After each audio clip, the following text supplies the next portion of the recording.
Once was a guy named Sam.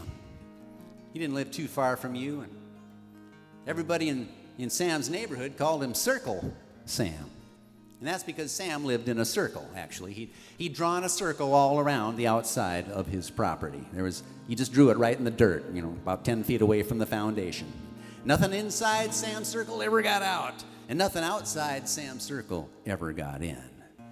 Sam liked it that way, kept things safe and predictable, Well, things were going fine for old Circle Sam till one day he was feeling a little bit out of sorts. And, the next morning he was feeling worse. And finally, by the third day, he knew something was seriously wrong, and he got on the phone to the doctor.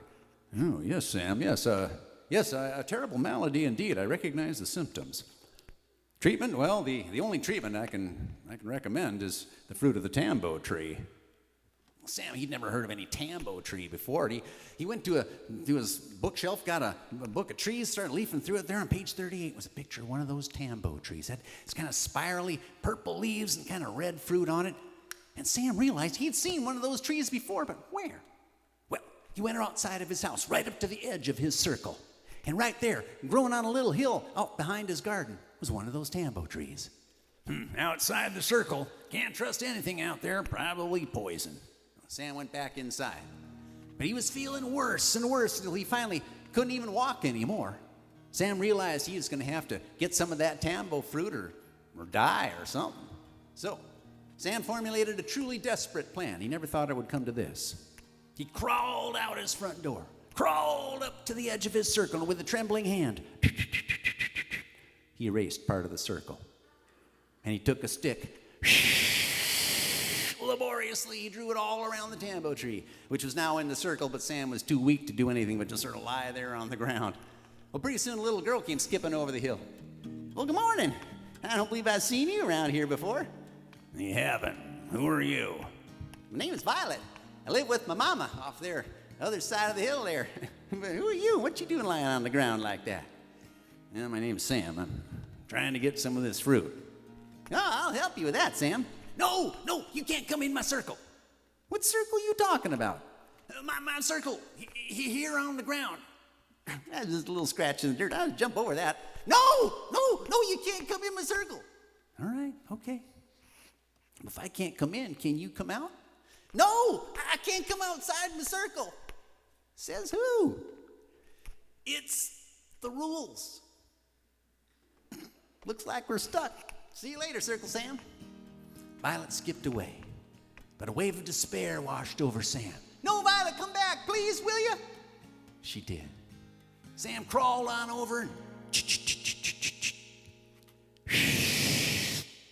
you're in the circle now, Violet. So I am. Well, Violet tried her best to climb that tree. She couldn't get a toehold to save her life. Sam, looks like we're going to need our ladder. Ladder? What ladder? Well, the one back at my house. But, I know, it's not in your silly circle. Here, give me that stick. Violet ran off. She drew a circle all around her house.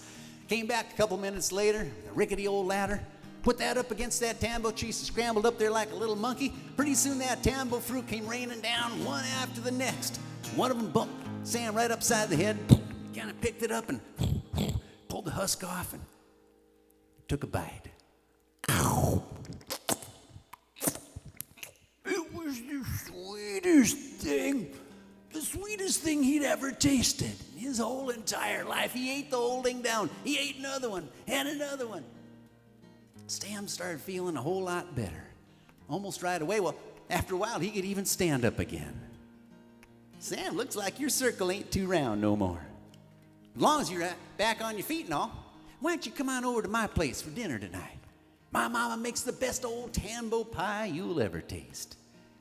And you know what? That's exactly what happened. And the very next morning came a knock at Violet's door.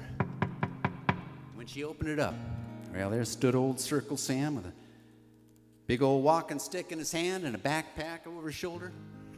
Violet, I just came to say thank you and goodbye. You see, I've decided to draw my circle as wide as I can. This might take some time. Sure enough, it did. Fact is, Sam was never seen around there again. And how big his circle has gotten by now, well, who knows? Why, some people think It might even end up circling the whole entire world.